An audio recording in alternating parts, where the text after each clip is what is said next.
Good evening and welcome. Before I move on to talk about what we have for you on the program today, let's quickly send our heartfelt condolences to all Nigerians who may have lost one or two persons this period or even their livelihood. Let's keep working together to build the Nigeria of our dreams. We pray for peace in the land. Welcome. This is NIMASA This Week. This is a program that keeps you abreast with the maritime sector, both nationally and internationally.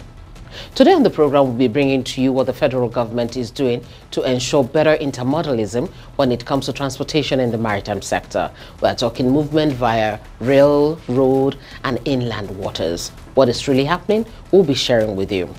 And also we'll be talking about interagency collaboration in making inland waterways transportation a lot safer. These and more on the program NIMASA This Week. My name is Cordelia Obme. I welcome you and I say please sit back and enjoy this cruise.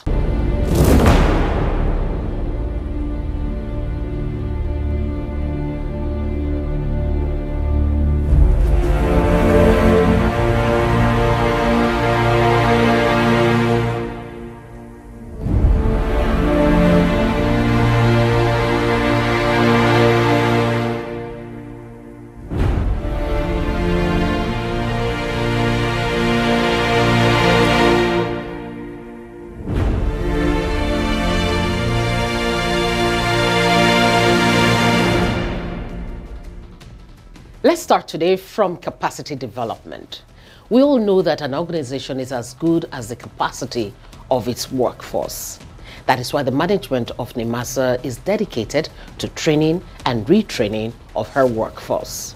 The DG of NIMASA, Dr. Bashir Yusuf Jamo, restated this commitment of his administration to training and retraining when the management of the Center for Management Development, CMD, paid a visit to NIMASA. At no time you will finish or you end learning. By the time you stop learning, when you stop breathing, by the time you stop breathing, you are no longer alive. The Director General of the Nigerian Maritime Administration and Safety Agency, NIMASA, Dr. Bashir Jamo, has stated that continuous training of the workforce, especially in the public sector, is very germane to the growth and development of the country. Dr. Jamo, who made this submission when the Director General of the Center for Management Development, CMD, Bitrus Chinoko, paid a courtesy visit to the NIMASA headquarters in Lagos. According to the NIMASA DG, training and retraining of staff will lead to greater organizational efficiency and productivity, which will ultimately rub off on the nation's economy. Training and retraining is the only thing that strengthens the skills that each employee needs to improve himself in an organization. So, by the day you stop training, that is the beginning of the death of the organization and the individual as well.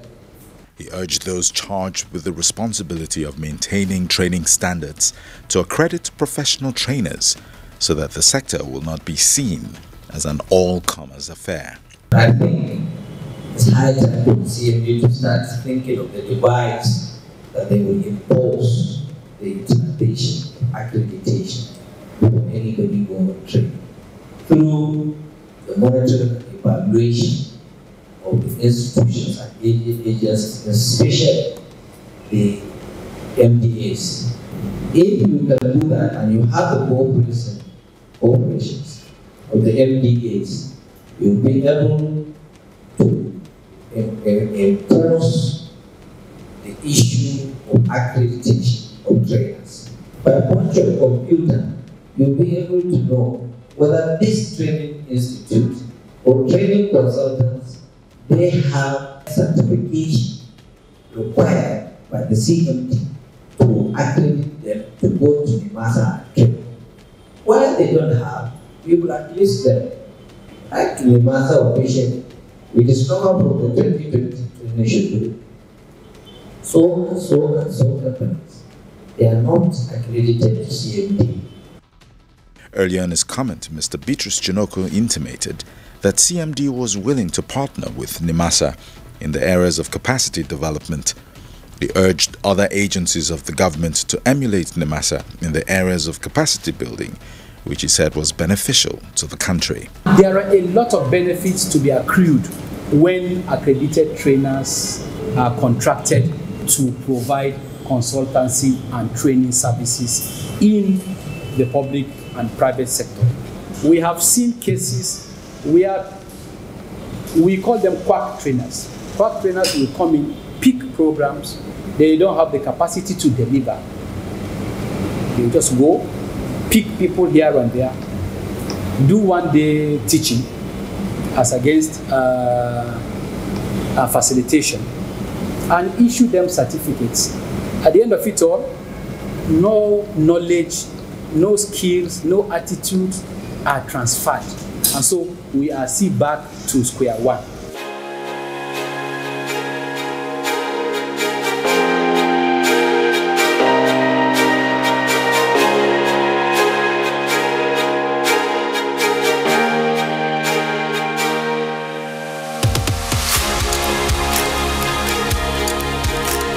You're watching NIMASA This Week.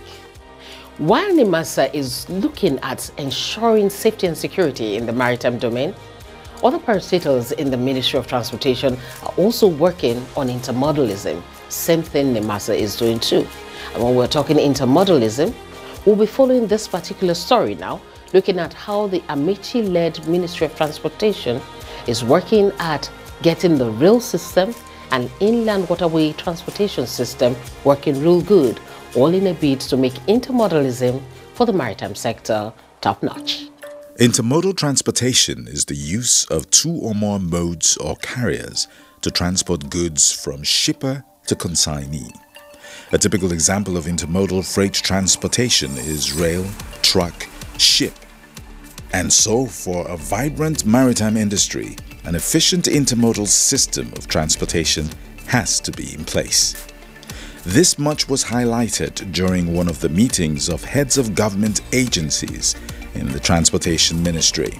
I would like to emphasize that no port access can be efficient without intermodal transportation system. That is key. You must have rail, you must have inland waterways, you must have liquid bulk being evacuated by pipelines. That is the only way you can have a seamless access into a port. Some of the key issues we discussed with NIWA today is the need to have expansive utilization of the inland waterways. We have certain consignees that have an average of 1,000 containers coming to the port every month. And this consignee is willing and very anxious to have those cargo moved from Lagos to Onitsha using barges.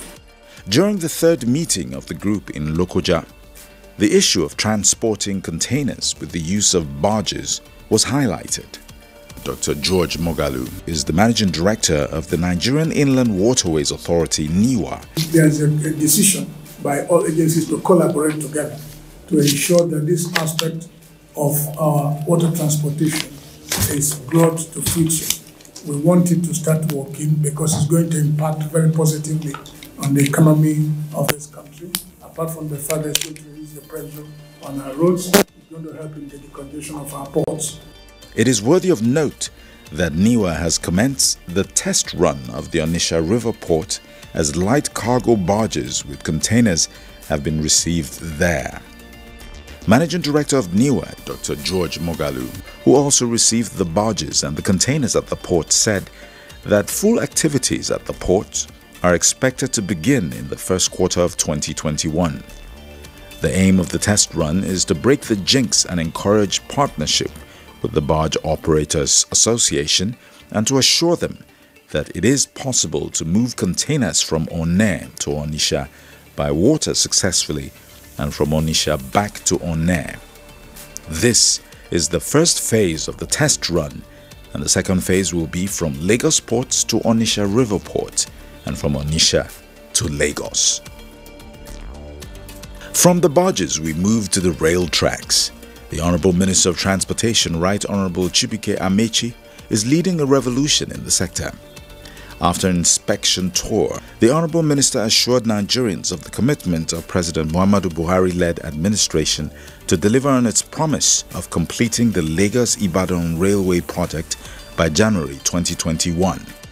He spoke at the new Ebutemeta station. in the I did that speed. I did that quality. And that's it. You can walk simultaneously. Not like here. First finish the last 45 minutes. They are not the same human beings. In fact, if you deploy more persons, you gain time.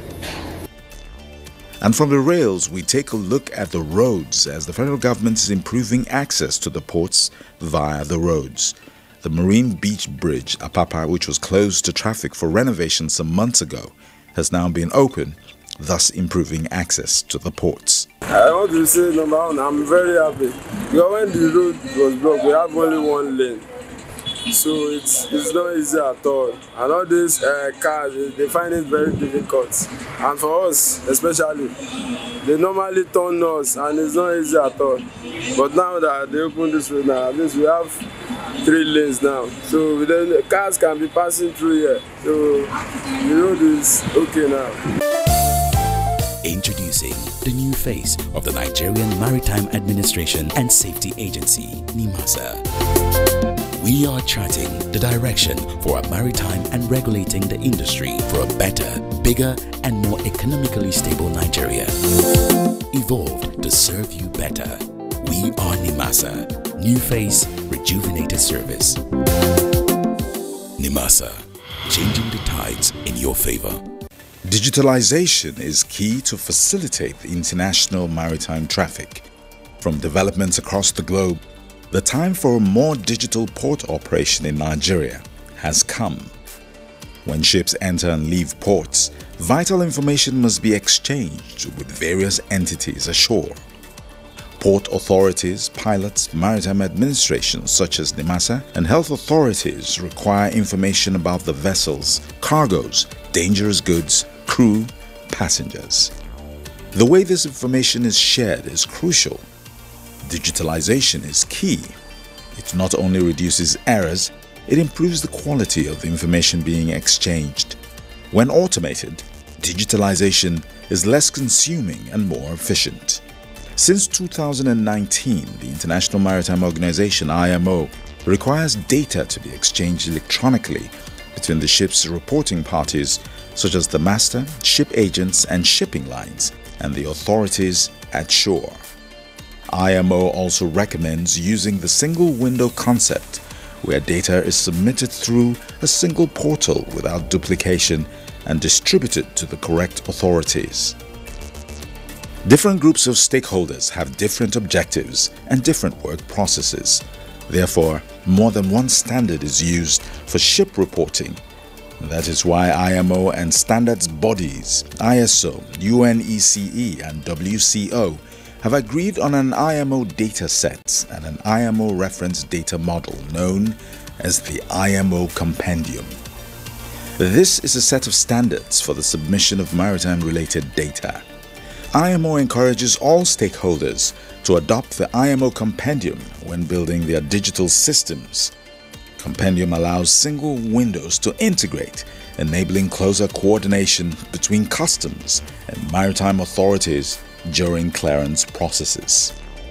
Stakeholders are encouraged to check IMO guidelines for help on setting up a maritime single window. Learn from the experiences of member states around the world who have done so successfully and help make simpler, more efficient maritime trade a reality. Do you know who a seafarer is? Seafarers are the people who make the world go round. I am Titus Elowa, Nautical Science, University of Cebu, Philippines. Rounding up my training on board Cape Felton, currently in Russia, Vostochny. I am Theodora Yara Kanepang. I'm on board Cape Nabil doing my 1-year apprenticeship, which is more or less cadetship. Seafarers are people who have been employed to work on the ships. They ensure smooth sailing of the ship while making sure that goods and services get to us from every part of the world. And despite the COVID-19 pandemic, this set of people are still working for the benefit of everyone. Seafarers are key workers. Let us celebrate these special people, as they are the people who truly make the world go round.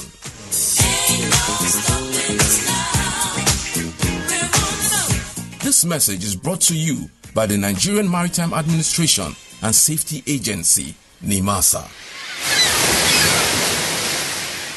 Now let's talk about non-convention vessels. What do you know about them? Well, a non-convention vessel is a vessel that does not operate under any international convention, be it an IMO convention or not. It doesn't do that. And a lot of them operate in the inland waterways of countries. Let's talk about those vessels now. The management of NIMASA met recently with stakeholders to talk about safety when it comes to such vessels. How to, if possible, eradicate accidents completely. We have life jacket. We give it to our passengers before boarding any of our boats, and we make sure they are widely done. The issue of safety on the waterway is of paramount importance, which I believe that the government and the government agencies in charge of this area of transportation should look into critically. From their responses, it is obvious that government needs to improve regulation of boat operators at jetties across the country. This is to ensure safety of operations of non-convention vessels. Considering the fact that Lagos State government is encouraging more investment and use of waterways transportation, a meeting of officials of NIMASA, Nigerian Inland Waterways Authority NIWA, and Lagos State Waterways Authority LASWA becomes desirous. During the meeting, which took place at the NIMASA head office in Lagos, all stakeholders agreed to enforce existing local and international regulations to guide all stakeholders, including passengers and skippers alike. The purpose of this meeting, therefore, is to deliberate on how the three agencies would work together for a common purpose, objectives of collaborating in order to ensure the safety of boat operators, passengers, properties, marine environment, as well as to reorganize our regulatory enforcement to ensure that all activities on our waterways are carried out in a safe and proper manner.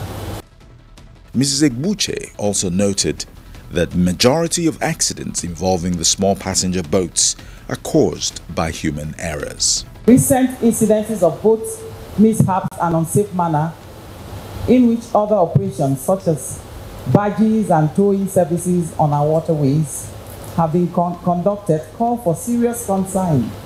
It is worthy to note that the vast majority of accidents are direct results of human error. Therefore, understanding the basic factors leading to such errors is the most important step towards better control of such factors.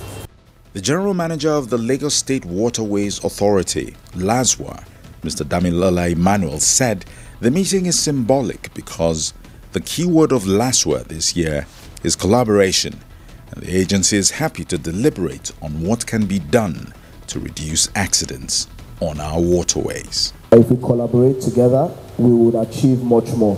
Being able to try to do anything alone, we can only go so far. So the fact that we're coming together to agree this safety procedures and being able to build a safety system is something that LASWA is very, very happy about, and we can work in tandem with other organizations here, NIWA and NIMASA, so that we have a robust and uniform standard of safety on our waterways.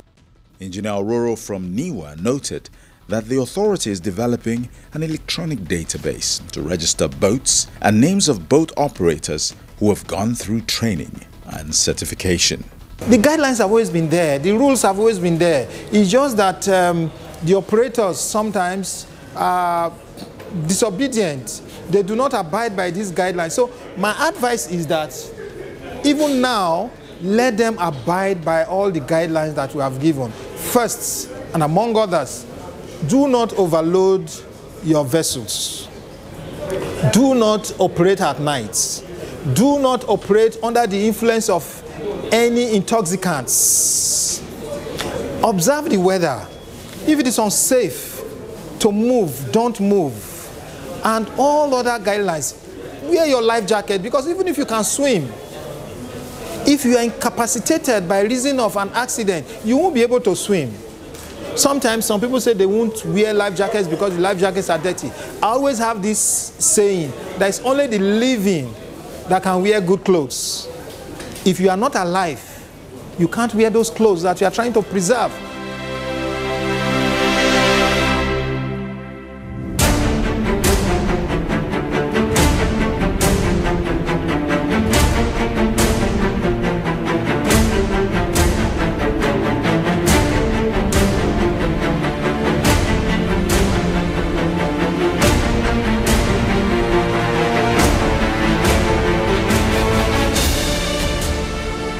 The global demand for seafarers is estimated at over 1.5 million, with the industry requiring approximately 790,500 officers and 754,500 ratings.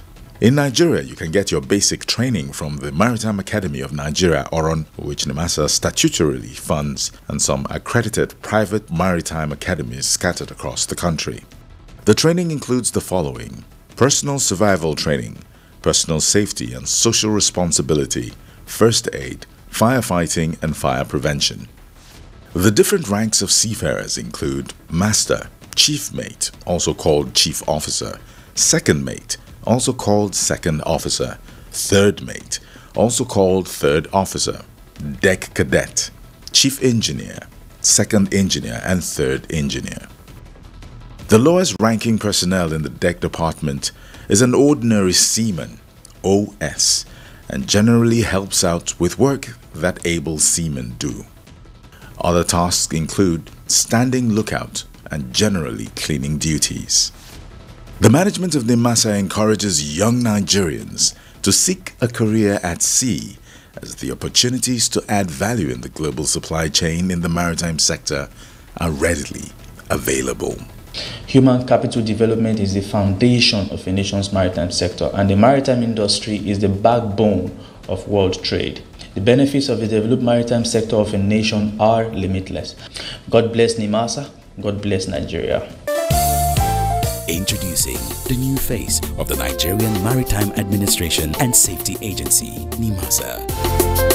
We are charting the direction for a maritime and regulating the industry for a better, bigger, and more economically stable Nigeria.